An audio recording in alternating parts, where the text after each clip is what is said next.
जी, बिस्मिल्लाहिर्रहमानिर्रहीम। अच्छा, सबसे पहला तो हमारा ये सवाल है जी कि व्हाट इज़ फायरबेस।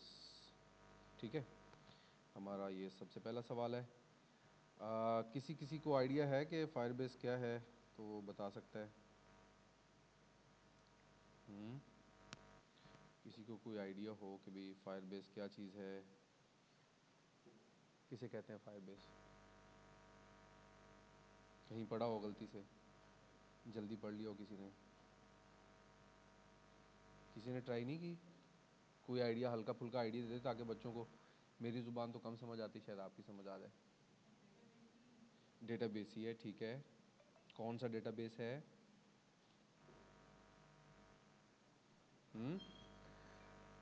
डेटाबेस तो है। डेटाबेस तो हम पहले भी कर चुके हैं एक, जिसका नाम क्या था? एसक्यूलाइट, ऐसे था। और डेटाबेस की तरह का ही हम एक काम शेयर्ड प्रेफरेंस के साथ भी कर चुके हैं, स्टोरेज का काम ही है ना। तो ये फिर क्यों पढ़ रहे हैं? वहीं से गुजारा हो नहीं जाएगा हमारा एसक्यूलाइट से? क्यों, कोई रीज़न?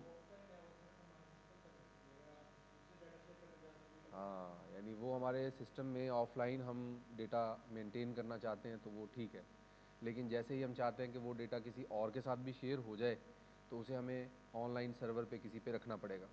ठीक है, तो क्या सिर्फ इसके लिए ये फायरबेस ही है? ऑनलाइन मैं शेयर करना चाहता हूँ तो क्या सिर्फ फायरबेस ही है मार्केट में, कोई और नहीं है? और भी हैं, और भी हैं, तो वो हमें उनके भी पता होना चाहिए। और तीसरे नंबर पे ये सवाल है कि फायरबेस आखिर काम कैसे करता है। तो क्या मेरी जो एसक्यूलाइट के अंदर मैंने जो तरीके सीखे हैं क्यूरी लगाने के, डेटा मेंटेन करने के, क्या वो एज इट इज़ यहाँ लग जाएगा सारा कुछ? उसी तरीके से इसमें भी सेव हो जाएगा? सिर्फ ऑनलाइन का लफ्ज़ ही है ना साथ, क्या बाकी सारा काम वैसे ही है? तो इसका जवाब है नहीं, ये अपने तरीके से। कैसे? अब वो तरीका क्या है, देखते हैं। अब सबसे पहले तो उसने कहा जी ये बैकएंड सर्विस हमें प्रोवाइड करता है Firebase according to the Google Bard. ठीक है, डेवलप बाय गूगल, ये गूगल ने खुद ही डिज़ाइन किया है और फ्री ऑफ कॉस्ट आपको प्रोवाइड किया है। ठीक है, लिमिटेड रिसोर्सेज के साथ, फुल रिसोर्सेज नहीं है, लिमिटेड रिसोर्सेज हैं।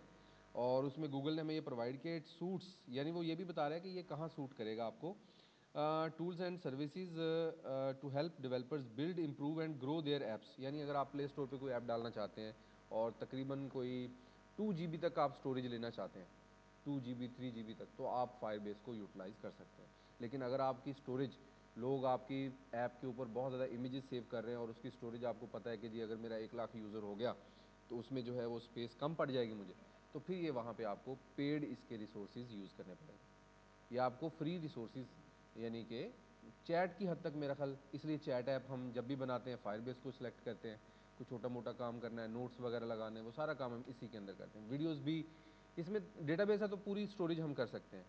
टिकटॉक के अंदर भी हम इसको यूज़ करते हैं, लेकिन जारी बात है उसमें ज़्यादा स्टोरेज की ज़रूरत पड़ती है, तो फिर हम पेड रिसोर्सेज की तरफ जाते हैं। अच्छा, ये तो इसकी कहानी होगी। अब इसकी खसूसियात क्या हैं, वो कहता है जी फायरबेस ही क्यों आपको पढ़ाया जाता है। सबसे पहले तो हमें ये इसका जो इंटरफेस है और इसके काम करने का जो तरीका है वो बड़ा आसान है, और हमें ये खसूसियात यानी फ़ीचर्स काफ़ी सारी प्रोवाइड कर देता है। ऑटोमेटिक अथेंटिकेशन दे देता है। अथेंटिकेशन क्या होती है कि यूज़र लॉगिन करना है, तो यूज़र लॉगिन करना है तो ऑटोमेटिकली जो है ये आपका वो थंब इंप्रेशन वगैरह आपकी जीमेल से खुद ही टेस्ट वेस्ट कर लेता है आपका पुराना डेटा यूज़ करके। तो आपकी अथेंटिकेशन प्रोसेस इसने बहुत ईजी किया हुआ है, बजाय इसके कि हम PHP और MySQL की तरह खुद जाएं डेटाबेस में जाके उसकी खुद रजिस्ट्रेशन चेक करें और चेक्स लगाएं ये वो। तो यहाँ पे आपके चेक्स वाला मसला इसने हल कर दिया। Authentication services secure and easy, ज़ाहिर बात है हमारा ट्रस्ट भी गूगल पे बना हुआ है, तो easy authenticate user to your app. Email, password, social login, यानी आपने फेसबुक के साथ लॉगिन करना है तो वो आपको कोई भी इस तरह के झंझट खुद नहीं करना पड़ता, वो बने बनाए मॉड्यूल आपको प्रोवाइड कर देता है। रियल टाइम डेटाबेस इसके पास अवेलेबल है। रियल टाइम में क्या होता है और सिंपल में क्या फ़र्क होता है? रियल टाइम में ये होता है कि आपने यहाँ से मैसेज किया, डायरेक्टली उसे नज़र आएगा, यानी हमें चैट ऐप जैसे व्हाट्सएप पे कर रहे हैं, यहाँ से टाइप कर रहे हैं, हमें टाइप होता हुआ भी नज़र आता है कि कोई टाइप कर रहा है। उसको कहते हैं रियल टाइम आपको जो है वो फैसिलिटी प्रोवाइड हो रही है, तो ये इसमें फैसिलिटी है। ठीक है, रियल टाइम डेटाबेस इसमें। और एक आगे लफ्ज़ लिखा हुआ है नो एसक्यूएल डेटाबेस, इसका मतलब क्या है? तो जो ज़्यादा इंपॉर्टेंट चीज़ें जो आपने इंटरव्यू में आगे पूछा भी जाएगा कि अगर आप पढ़ के आए हैं तो इसका मतलब बताएं आप। नो एसक्यूएल, तो एसक्यूएल क्या है पहले नो एसक्यूएल से पहले हमें ये तो पता हो ना कि एसक्यूएल क्या है, तो वो हम बहुत अरसे से पढ़ते आ रहे हैं, डेटाबेस में हमने एसक्यूएल ही पढ़ी है। तो बता सकता है कोई मुझे? स्ट्रक्चर्ड क्यूरी लैंग्वेज है, किसके लिए बनाई गई है वो? डेटाबेस को मेंटेन करने के लिए, रिलेशनल डेटाबेस को, ना कि डेटाबेस को, रिलेशनल डेटाबेस को। रिलेशनल डेटाबेस और सिंपल डेटाबेस में फ़र्क है ना। तो रिलेशनल डेटाबेस को मेंटेन करने के लिए, यानी जिसमें टेबल फॉर्मेट होगा, ठीक है। अभी आगे जो जितनी तरक्की हो रही है, ऊप डेटाबेस भी आ गया है और ये नो एसक्यूएल डेटाबेस भी आ गया है। ये ट्री लाइक स्ट्रक्चर में है, ट्री पड़ा हुआ है, ट्री डेटा स्ट्रक्चर। तो ये ट्री डेटा स्ट्रक्चर के फॉर्मेट में इसमें आपको क्या बनेंगे का, यानी इसने लफ्ज़ अपने यूज़ किए हुए हैं, लेकिन स्ट्रक्चर इसका एक रूट, उसके बाद आगे उसकी ब्रांचेज और ये सारी चीज़ें बनती जाएंगी। नो एसक्यूएल, आपको वो इंसर्ट डिलीट अपडेट की कोई ज़रूरत नहीं है। वो ऊपर वाली रूट का आईडी ले, उसके नीचे नीचे वाली रूट जो आपके पास टॉप आगे वो क्या बनता है ट्री का, अगर याद हो तो, है पेरेंट चाइल्ड, ठीक है। लेकिन यहाँ पे यूज़ होता है कलेक्शन, डॉक्यूमेंट्स और इस तरह के लफ्ज़ यूज़ होते हैं ना। इसमें वो उसको क्या देता है जी, कलेक्शन। एक कलेक्शन के अंदर मुख्तलिफ डॉक्यूमेंट्स रखते हैं, जैसे कि हमने अपनी क्लास के डेटाबेस बनाना है तो हम अपनी क्लास का नाम रखेंगे ये कलेक्शन, कलेक्शन BSSE, ठीक है। ये कलेक्शन हो गई। अब इसमें स्टूडेंट 1, स्टूडेंट 2, लाइक फरवा, उज़ैर, ये हम इसमें नाम सेव करते जाएंगे। उसके आगे फर्दर कॉलम्स बनते जाएंगे आगे, ठीक है। तो ये क्या हो जाएगा, ट्री लाइक स्ट्रक्चर हो जाएगा, ठीक है ना। तो इसमें एसक्यूएल नहीं है, इसमें एसक्यूएल वाला काम नहीं है। तो क्या नो एसक्यूएल में सिर्फ यही है, इसके अलावा कोई नहीं है? तो हमें पता कम से कम होना चाहिए, देखते हैं आगे जाके। तो वो कह रहा है जी स्टोर कर सकते हैं, सिंक कर सकते हैं data in real time across all of your users. जितने भी यूजर उस ऐप में मौजूद हैं वो डायरेक्टली रियल टाइम देख सकते हैं, रियल टाइम पे, ठीक है। ये एक अहम फीचर है। क्लाउड फायर स्टोर इसमें है आपके पास, आप डॉक्यूमेंट्स डेटाबेस में सेव करवा सकते हैं। और इसमें क्या है जी, क्लाउड स्टोरेज भी अवेलेबल है आपके पास, स्टोरेज इज सिक्योर, स्केलेबल, और your apps data images and other files वो भी आप इसमें सेव करवा सकते हैं और उसकी क्या है जी, क्लाउड फंक्शंस भी आपको देता है। क्या करते हैं क्लाउड फंक्शंस, कौन कौन से हैं? Allow you to run code in response to events in your app script भी चला सकते हैं आप। ऐप स्क्रिप्ट जो है ना गूगल का ही वो है, कोडिंग लैंग्वेज है, वो भी आप उसको यूटिलाइज कर सकते हैं। लेकिन हम इस फंक्शंस की तरफ तो नहीं जाएंगे, लेकिन ये फीचर इसमें मौजूद है। एनालिटिक्स है, और बस ये आगे एडवांस लेवल की इनकी हमें फ़िलहाल ज़रूरत नहीं पड़ेगी। एम एल किट है जी इसके पास, जो कि आपके FYPs में आपके बहुत ज़्यादा काम आ सकती है, ठीक है।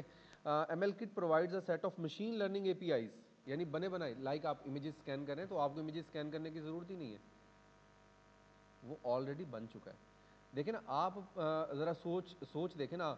हमारी सोच ये है कि हम एक इमेजेस लेके उसको कर रहे हैं जी, सेट बना के उसमें ये फाइंड कर रहे हैं, एक्यूरेसी फाइंड कर रहे हैं किसी चीज़ की।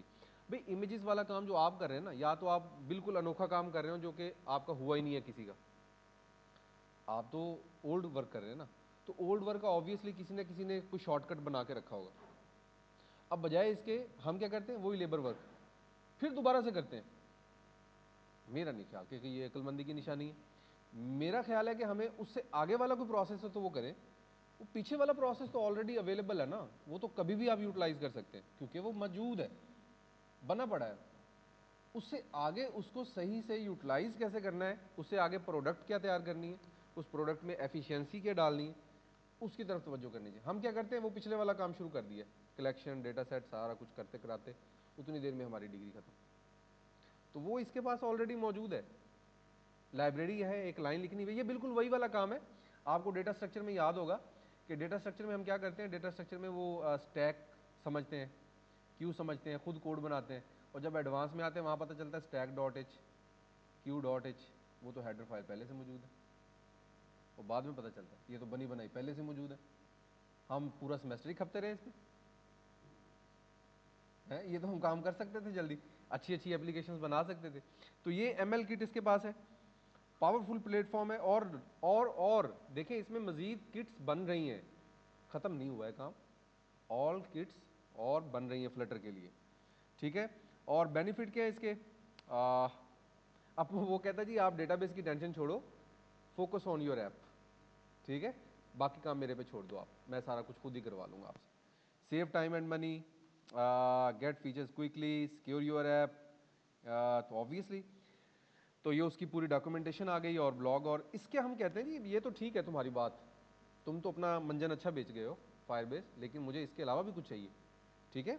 अल्टरनेट, अल्टरनेट क्या है जी?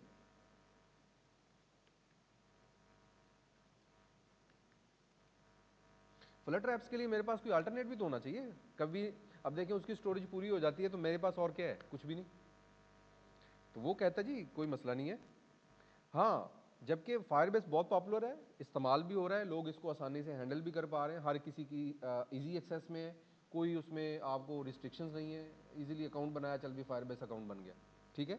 इसके अलावा क्या है, हाँ अमेजोन सर्विस दे रहा है आपको। अमेजोन आपको कह रहा है जी कि आप मेरे साथ काम कर लो। AWS एम्पलीफाई, उसके फ़ायदे नुकसान ऑब्वियसली हैं।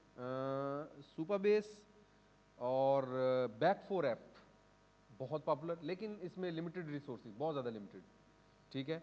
बैक फोर ऐप है, पार्स प्लेटफॉर्म है। अच्छा, अब इसमें हर एक जो है ना डिफरेंट टेक्नोलॉजी पे काम कर रहा है, लाइक वो नो एसक्यूएल पे काम कर रहे हो सकता है, कुछ ऊप डेटाबेस पे काम कर रहे हो, वो सपोर्ट प्रोवाइड करते हैं किसको, ऐप डेवलपमेंट को। फ्लटर को सपोर्ट दे रहे हैं कि हम आपके साथ इंटीग्रेट कर लेंगे, आप हमारे सर्वर पे, हमारी सर्विस पे आप अपना डेटा स्टोर करवा दो, ठीक है ना। कहानी बैकएंड पे ये है। हाँ जी, कहानी समझ आ गई। देखें कुजल, अच्छा आप देखें अब अपनी मार्केट में जगह बनाने के लिए, मार्केट में जगह बनाने के लिए अब देखें, फॉर एग्जांपल एक बंदा है, क्लाइंट है, वो बैक फोर ऐप पे अपनी ऐप बना चुका है। अब उसमें उसे मसला आ गया, वो उधर फाइवर पे आया और ढूंढने आया कि जी कोई बंदा जो है वो Flutter with back four app का मिल जाए। क्योंकि आपको ये नहीं कि आप फायरबेस पे एक्सपर्ट हैं तो आप फ़ौरन 2 मिनट के अंदर ही बैक फोर ऐप पे भी एक्सपर्ट हो जाएंगे। थोड़ा उसका स्ट्रक्चर समझना पड़ेगा, उसका इन्वायरमेंट अंडरस्टैंड करना पड़ेगा। अब वो क्लाइंट आ कहता जी हाँ जी फायरबेस के अपना डेटाबेस पे काम कर लेते हैं आप, आपने कहा ठीक है जी, हाँ जी बैकएंड पे क्या जी, उसने कहा जी बैक फोर ऐप। अब आपको सोच पड़ गई कि अब क्या करूँ, मैंने तो उस पर हाथ भी नहीं लगाया, मैंने तो उसको हाथ भी नहीं लगाया, उस पर अकाउंट भी कभी नहीं बनाया, उसमें कॉम्प्लेक्सिटीज़ क्या आती हैं, क्योंकि एक प्रोसेस से आप गुजरेंगे तो आपको उसकी कॉम्प्लेक्सिटीज़ का अंदाज़ा होगा। फिर आप उसको अगली दफ़ा जो है वो बहुत इजीली और मिनट्स में कर सकते हैं। अब वहाँ पे आप अपनी मर्जी का, क्योंकि वहाँ पे बंदा है ही कोई नहीं, स्पेस खाली है, फ्लटर के लोग हैं, फ्लटर के तो यहाँ पे 50 बैठे हैं। अब फ्लटर में ऐप जो है वो कुजल के साथ कौन कर रहा है जी, वो कोई भी नहीं। वहाँ पे मेरी डिमांड बढ़ गई, डिमांड बढ़ गई ना, क्योंकि फुल स्टैक, इसी को फुल स्टैक कहते हैं। फुल स्टैक किसको कहते हैं? हाँ, फुल स्टैक का मतलब ये होता है कि एक एरिया है, उस एरिया की तमाम ब्रांचेज आपको कवर की होंगी। ये नहीं कि एक एरिया है तो उसमें कहते हैं बस मैं तो यही कर सकता हूँ, मेरे पास तो और कुछ नहीं है, डिमांड कम हो गई। आपने कहा जी कुजल है, कुछ भी है, मैं सब पे एक एक दफ़ा पहले भी काम कर चुका हूँ, मेरे पास ये पोर्टफोलियो अवेलेबल है, कोई मसला नहीं। तो फारिग बैठे हैं, चलो यार आज ये वाली ऐप का बैकएंड उस पर करके देखता हूँ। ऐप तो बनी पड़ी है ना, ऐप तो बनी पड़ी है, उस ऐप को इंटीग्रेट ही करना है ना।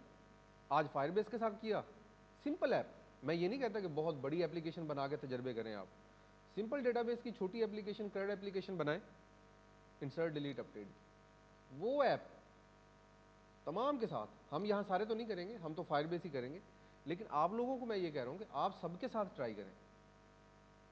अगर फ्लटर के फ्रेमवर्क में निकलना है, स्पेस भी है और स्किल भी है और आइडिया भी है, और फुल स्टैक होके जाएंगे तो मज़े भी हैं। अब इसमें माई एसक्यूएल आप छोड़ जाएंगे तो वो भी माड़ी बात है, क्योंकि आपकी बहुत सारी ऐप पीछे PHP पे चल रही होती हैं, लारा फ्रेमवर्क पे चल रही होती है, तो बैकएंड पे आपको जब इंटीग्रेशन करनी है, माई एसक्यूएल के लोग मिलते ही नहीं है, क्योंकि लारावेल के एक्सपर्ट ज़्यादा है ना मार्केट में। वो क्या करते हैं, बैकएंड उससे करवा लो, फ्रंट एंड मोबाइल ऐप इससे करवा लो, ऐप डेवलपमेंट अभी इससे कर लो।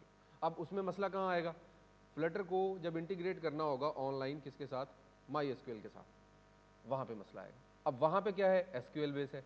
मैं किसका एक्सपर्ट था, नो एसक्यूएल का,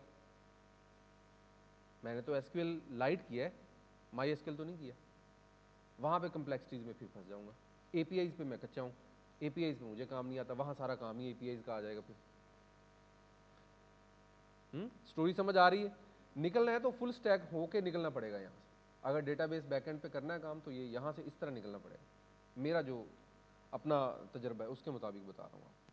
तो ये देखें जी, एक नहीं है हमारे पास, लॉट्स ऑफ हमारे पास। अब वो कहता है जी आप चूज कैसे करेंगे, ठीक है, मैंने उसे बताया तो नहीं था खैर, लेकिन उसने कहा जी कि आप best alternative for your Flutter app depends on your specific needs and priorities, उस पर डिपेंड करता है। आपने सिर्फ सीखना है, कोर्स पूरा करना है, तो फायरबेस काफ़ी है, कम्प्लेक्सिटीज नहीं है। इंटरफेस मुझे नहीं समझाना पड़ेगा, इजी इंटरफेस है, वाकिफ है उससे, ठीक है, कोर्स की हद तक बेहतरीन है। हाँ, उसके बाद वो कहता है जी बजट, बजट यानी हमारा बजट भी ज़ीरो है, तो हमें वो बिल्कुल सूट करता है। 2 GB मिल जाती है, हमारी ऐप में कौन सा कोई डेटा सेव होना है, MBs में सेव होना है। Complexity of your app, if you app require advance features you may need to powerful platform like AWS।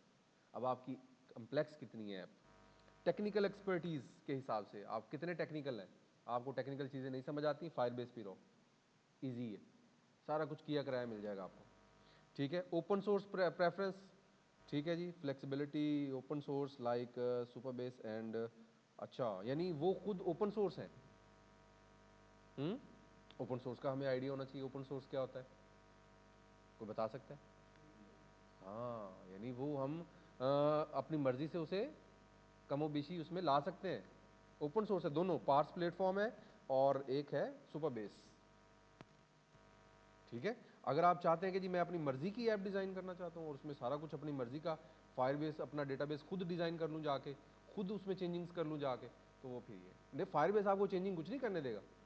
Firebase कहेगा जो मेरे पास है सो है, उसी को यूटिलाइज करो आप अपनी ऐप को मेरे मुताबिक ढालो, मैं अपने आप को आपकी ऐप के मुताबिक नहीं ढालूंगा। मैंने एक बहुत बड़ा प्लेटफॉर्म करके बना के रख दिया है, आपकी ऐप उसके अंदर आनी चाहिए, उससे बाहर जाएगी आपको प्लेटफॉर्म छोड़ना पड़ेगा। बहुत ज़्यादा कस्टमाइज बनानी है, फिर MySQL के पास चले जाओ, उसमें भी लिमिटेशन है, फिर उसकी अपनी लिमिटेशन है। तो ये उसने बहुत अच्छे से आपको बता दिया। एडिशनल रिसोर्सेज वो कहता है जी मेरे पास ये हैं, आप यहाँ पे जाके चेक कर सकते हैं। तो आई होप कि आपको फायरबेस क्यों पढ़ रहे हैं उसका कॉन्सेप्ट क्लियर हो गया होगा। हाँ, फायरबेस को पढ़ने की कहानी क्या है, जस्ट आपका कोर्स पूरा करवा रहा हूँ और छोटी मोटी ऐप्स हम कर सकते हैं, तो हमको बहुत बड़े लेवल का काम नहीं करें। हाँ, लेकिन फायरबेस भी अगर हम अच्छे तरीके से कर लें तो फिर भी हम कुछ ना कुछ अच्छा कर सकते हैं। तो हमने क्या करना है ना, हमने तो कॉपी पेस्ट करना है ना। फायरबेस की तो धड़ाधड़ ऐप्स पड़ी हुई हैं प्ले स्टोर पे, अपना गिटहब पे। तो अब हम अगर उसकी कॉम्प्लेक्सिटीज़ को सीख पाए तो फायरबेस को हम अच्छे तरीके से कर पाएंगे। और फायरबेस कम से कम कर लें तो ये फायरबेस सिर्फ सिर्फ फ्लटर के साथ नहीं चलता, एंड्रॉयड के साथ अलग से चलता है, ठीक है, वेब के साथ भी चलता है। MySQL नहीं लोग यूज़ करते, बाज़ फायरबेस भी यूज़ कर लेते हैं। तो फायरबेस की आगे आप देख सकते हैं कि फायरबेस कहाँ कहाँ यूज़ होता है, चेक करें।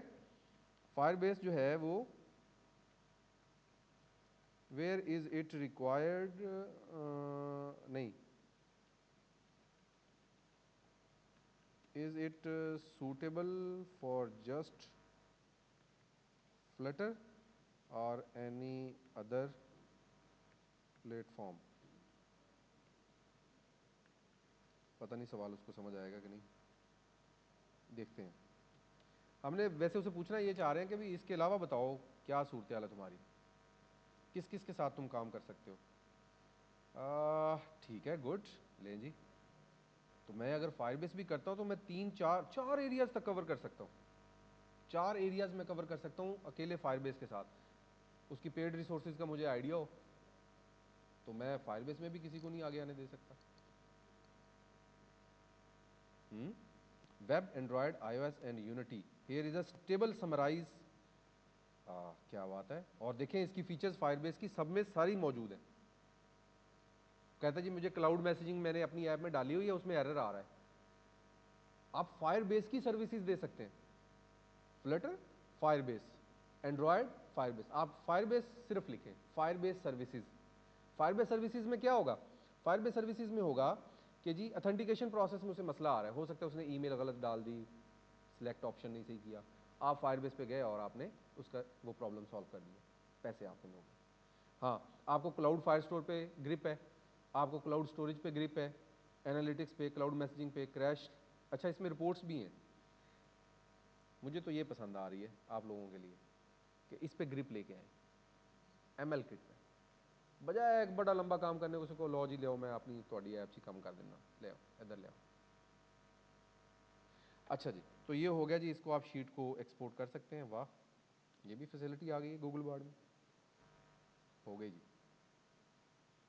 स्प्रेडशीट में इसने टेबल डाउनलोड करने की फैसिलिटी दे दी है जी। मैं डॉक्स भी डाउनलोड कर सकते होंगे कि नहीं, इधर है मेरे ख्याल ऑप्शन कोई, कॉपी है बस। अच्छा बहरहाल आई होप कि अब फायरबेस क्लियर हो गया। अब हमने करना कैसे जी, अब मेरा सवाल इससे ये बनता है कि भाई सारी बातें तुम्हारी ठीक है, मंजन तुम्हारा मुझे समझ आ गया है जो तुमने बेचा है। अब बताओ जी, how I can implement Firebase in my count Flutter app. मेरे पास काउंट ऐप है, काउंट ऐप होती है ना हमारी, counter app, sorry counter app है मेरी, काउंटर ऐप है मेरे पास। तो मुझे बताओ जी कि मैं इसमें कैसे इंप्लीमेंट कर सकता हूँ फायरबेस को। ठीक है, लो जी, आई होप कि हमारा सवाल अब सीधा हो गया। ये इधर हमने ग्रामर भी की हुई है ना। अच्छा जी, डन जी। ले जी, अब हमारा सवाल आ गया ये वाला, व्हाट, वाई एंड अब हाउ पे चले गए हम। What is Firebase, why we need Firebase and how we use Firebase. तीसरे सवाल पे पहुंच गए। तो ये हमें सवाल देगा पूरा, और वो कहेगा जी क्या करना है आपने, अपनी ऐप बना ले पहले, और वो तो हमारी बनी बनाई ऐप है। ठीक है, आप क्या करें जी, creating a Firebase account and project, enable the following Firebase services, ये सर्विसेज इनेबल करें और डिपेंडेंसीज ये वाली ऐड करें। ठीक है, और इनिशलाइज फायरबेस करें। लें जी, पूरा प्रोसीजर हमारे पास आ गया है।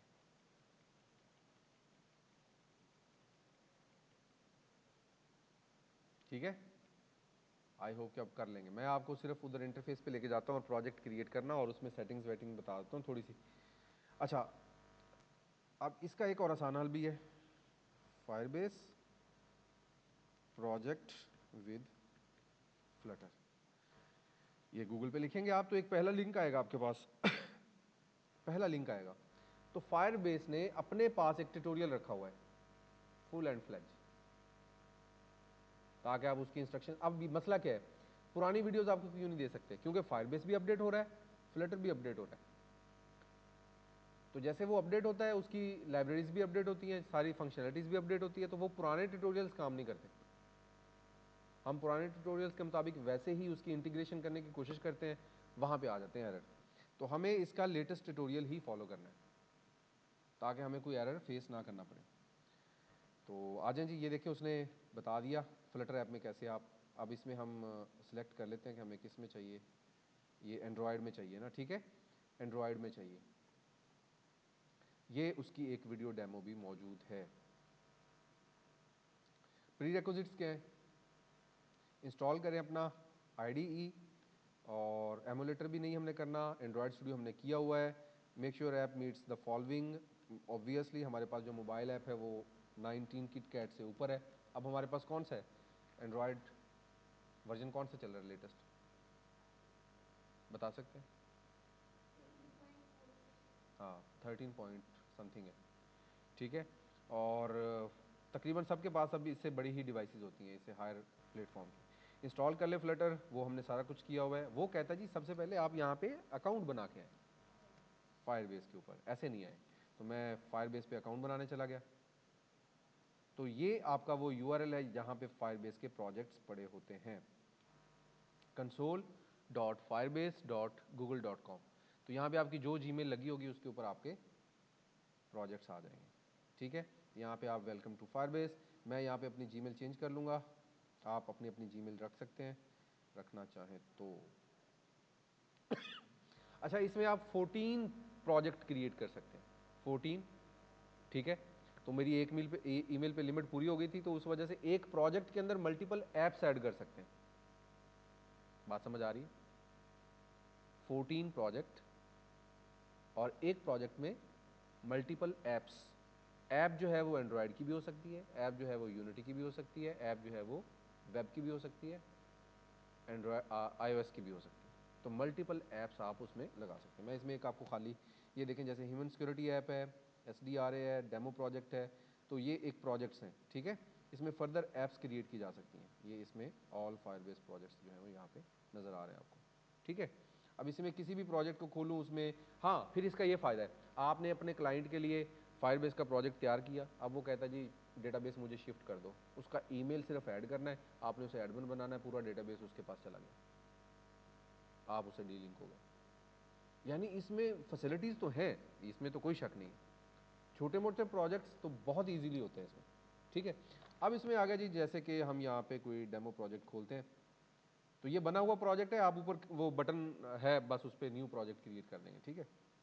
मैं जस्ट आपको इंटरफेस दिखाना चाहता हूँ ताकि आप उससे ज़रा आशना हो। ये देखें ऐड ऐप, इसमें अभी मैंने 5-7 तो की हैं, लेकिन मुझे अब ये नहीं पता कि इसमें कितनी ऐप्स हो जाती हैं, तो वो आप तजर्बा करके या पूछ सकते हैं गूगल से कि भाई इसमें कितनी मल्टीपल ऐप्स हम ऐड कर सकते हैं, इसकी डॉक्यूमेंटेशन से पता कर सकते हैं।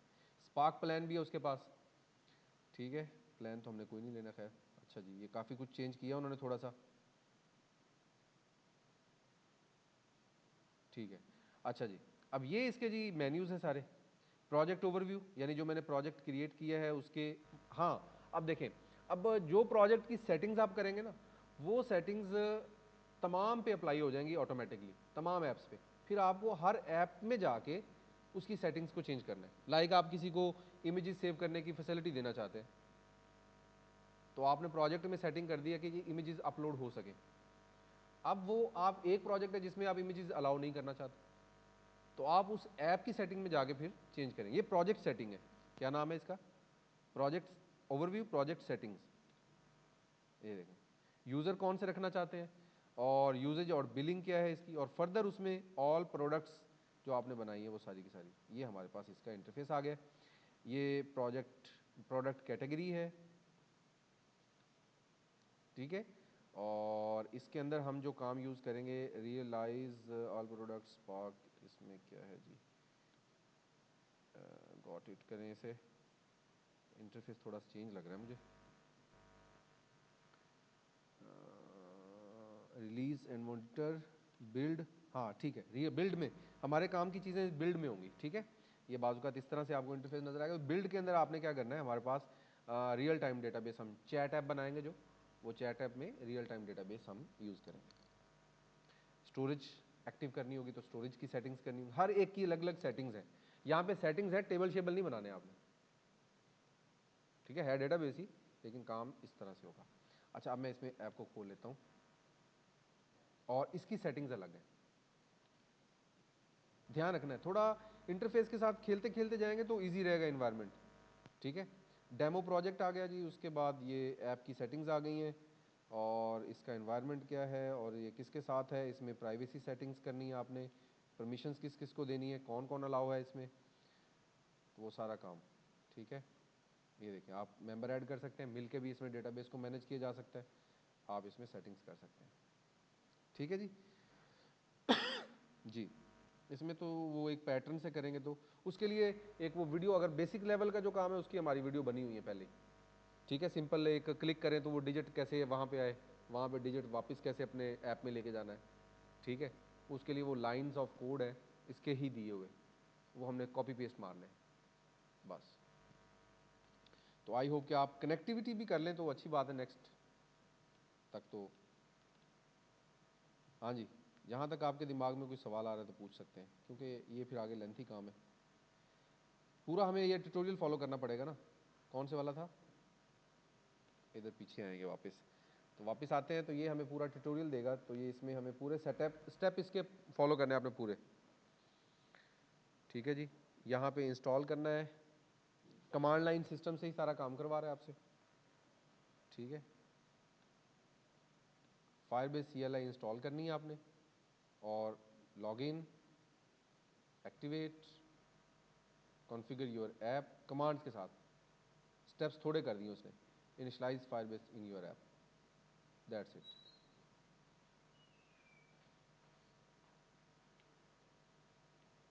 फ्लटर फायरबेस के प्लगइन्स कहाँ दिए हुए जी इसमें,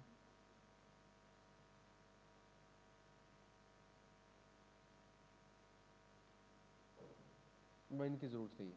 अच्छा, कमांड लाइन से कर सके तो अच्छी बात है, नहीं तो फिर आपको करना होगा यहाँ से,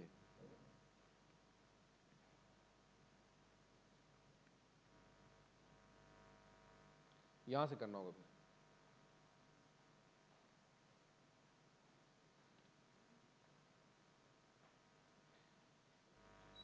बोर्ड ऐप के नाम से है और ये ही आपकी असाइनमेंट है, कनेक्टिविटी प्लस सिंपल डेटा आपने मूव करवाना है।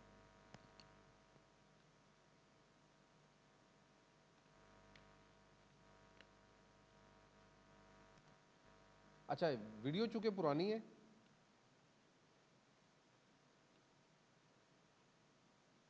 ठीक है, तो ये बोर्ड ऐप है, board app part 2, setup part 1, ठीक है, ये वाला। तो ये 96 लेक्चर है, 96 के बाद 100 तक ये वीडियोस आपने कवर अप करनी है। और ये अब मैं दोबारा फिर बता रहा हूँ कि आपने वीडियो सुनी, वीडियो सुन के आपने उसमें क्या इम्प्लीमेंट किया वो आपने लिखना है उधर अपने गिटहब के ऊपर, ठीक है, और वो कोड भी साथ ही सिंक कर देना है। समझ आ गई कि नहीं? 6 वीडियोस बनती हैं, 6 से 7, हर वीडियो पे पोस्ट करना है कि उस वीडियो में क्या था। तो कोड अपडेटेड, वो कोड वो नहीं चलेगा, कोड नया चलेगा, ठीक है। वो इंस्ट्रक्शंस आपने फॉलो करनी है इधर से। अब इधर से हो सकता है कि कमांड लाइन का काम आपको ना समझ में आए, तो आप इसकी वीडियो देख लीजिएगा, लेकिन इसने भी कमांड लाइन से करवाया। मेरा ख्याल आप पहले इसको सुनेंगे तो कोई कहानी समझ में आएगी आपको, क्योंकि पहले आप उसको करेंगे क्लिक सिस्टम से, कमांड लाइन सिस्टम थोड़ा मुश्किल होगा आपके लिए। आदत नहीं है स्टेप्स फॉलो करने की, अगर स्टेप्स फॉलो करेंगे तो फिर तो आसानी से हो जाएगा, स्टेप मिस करेंगे फिर मुश्किल हो जाएगा, फिर एरर नहीं जाएगा, फिर हमें नए सिरे से दोबारा फिर प्रोजेक्ट क्रिएट करना पड़ेगा, ठीक है। अब आपने देखना है कि आपने कौन सा काम करना है। अभी बैठ के कर सकते हैं, हमारे पास 3 घंटे अभी भी, अभी मैं आपकी हेल्प कर सकता हूँ। कहानी हमारा लेक्चर खत्म हो